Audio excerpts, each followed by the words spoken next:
On Halloween night, as darkness falls, terrifying stories come to life. In the shadows, cursed spirits, eerie forests, and haunted castles reveal their dreadful secrets. Be cautious, for in each tale a woman holding a severed head is waiting for you.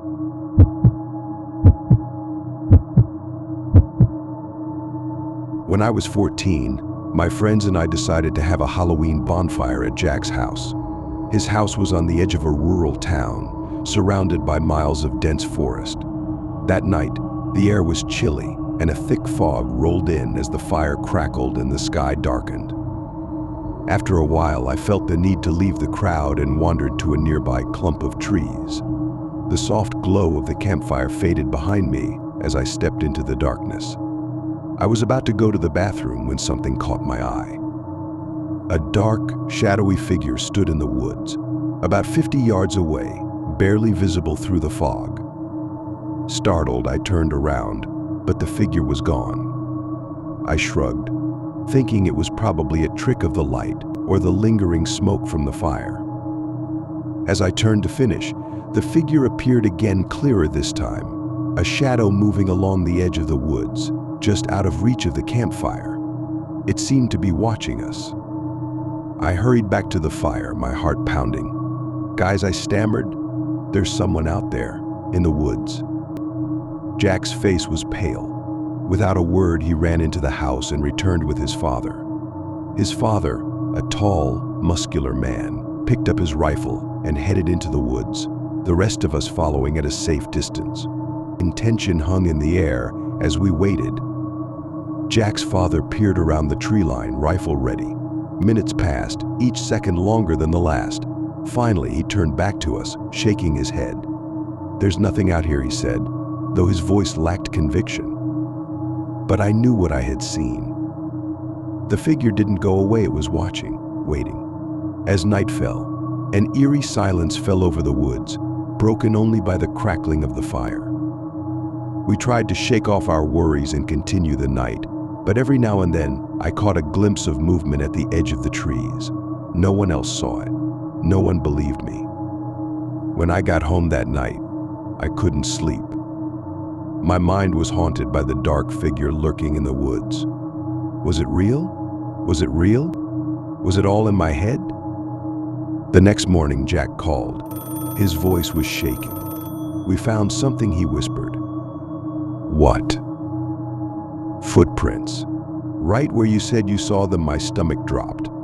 I told myself it was just a trick of the light, but it was real.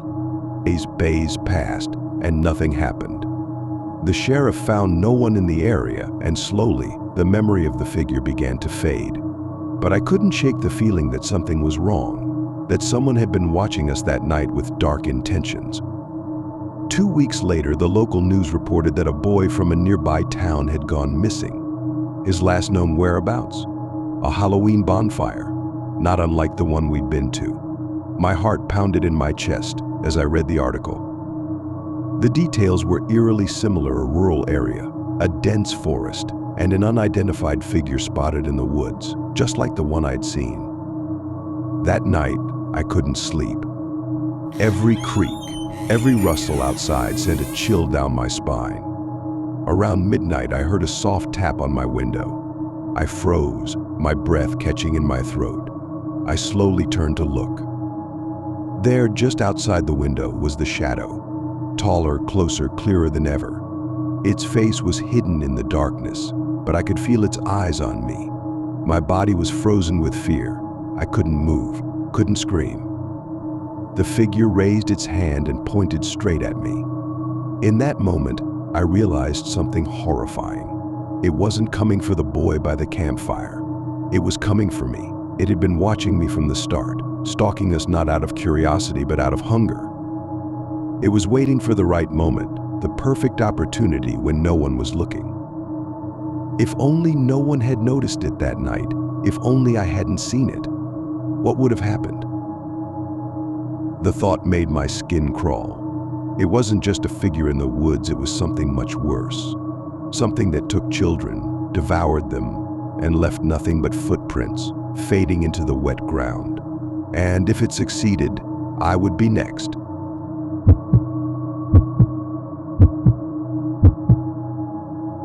It was Halloween night, and Alex and his best friend Jason were excited to spend the evening together. They were both in 6th grade, and Jason had just moved into a brand new house with his family.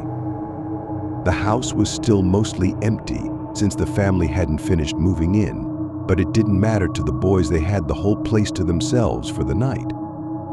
Jason had brought a scary movie down from his room, planning to watch it after they finished trick or treating.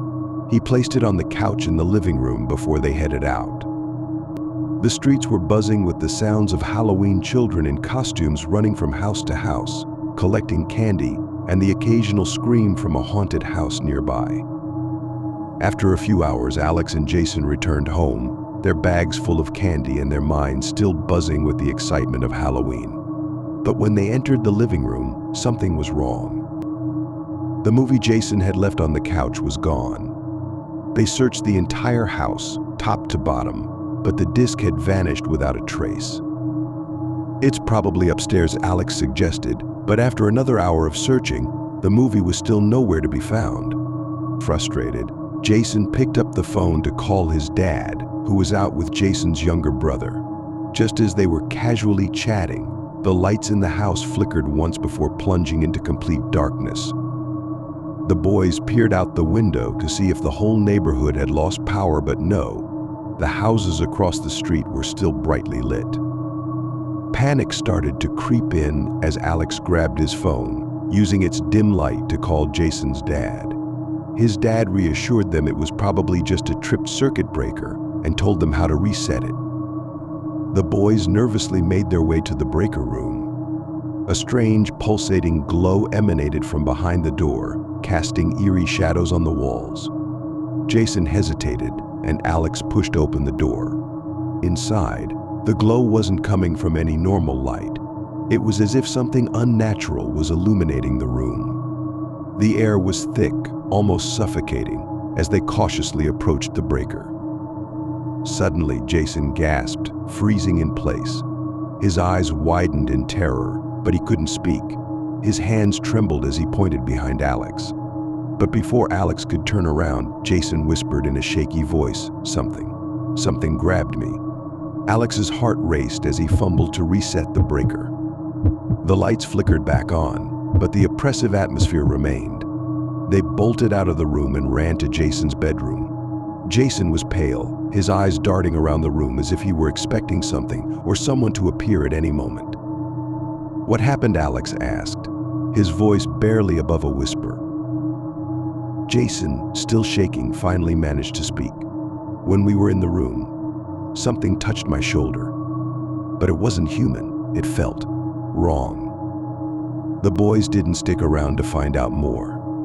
They grabbed their bags of candy and ran straight to Alex's house, leaving the eerie glow and the feeling of being watched behind. They stayed at Alex's house for an hour, trying to make sense of what had happened. Just as they were starting to calm down, Jason's phone rang. It was his dad. "Jason, it's getting late. You need to come home." Jason stared at his phone, his face drained of color. He whispered, "I don't want to go back," but there was no choice. As they slowly made their way back to Jason's house, they couldn't shake the feeling that something was still there, waiting for them. Something far worse than the missing movie. Something that had been watching them all night, lurking in the shadows, waiting for the right moment to reveal itself.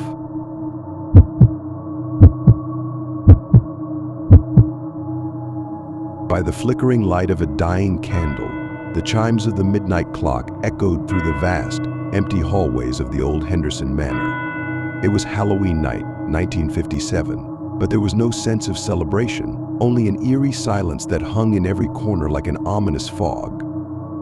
The Halloween gatherings that had once been held at the Henderson Manor had ended years ago, after a tragedy had torn the family apart.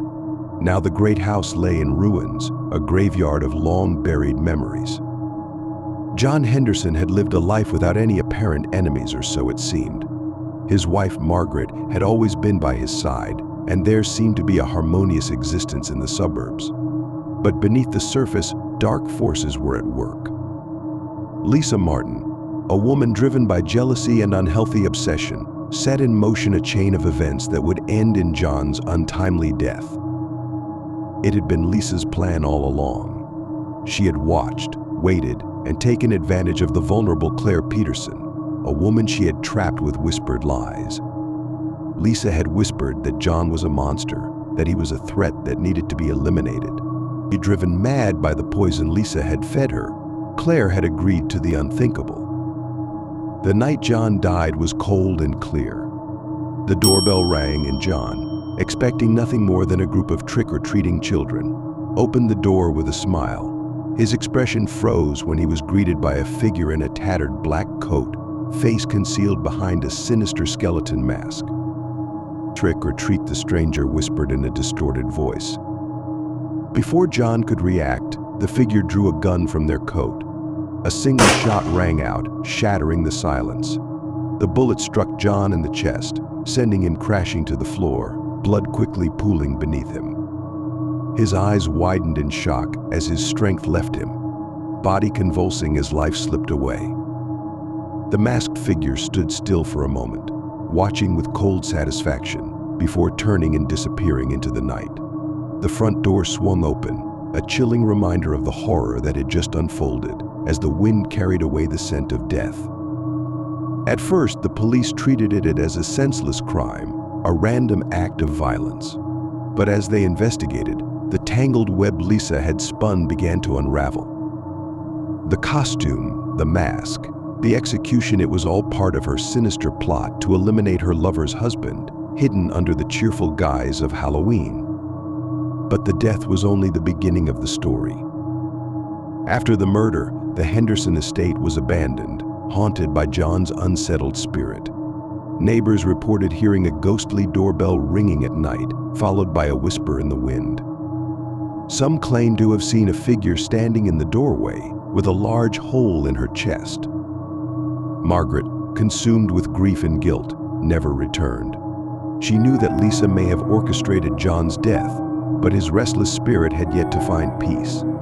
Bound to the house where he was murdered, John's spirit waited for the moment to exact revenge on those who had wronged him.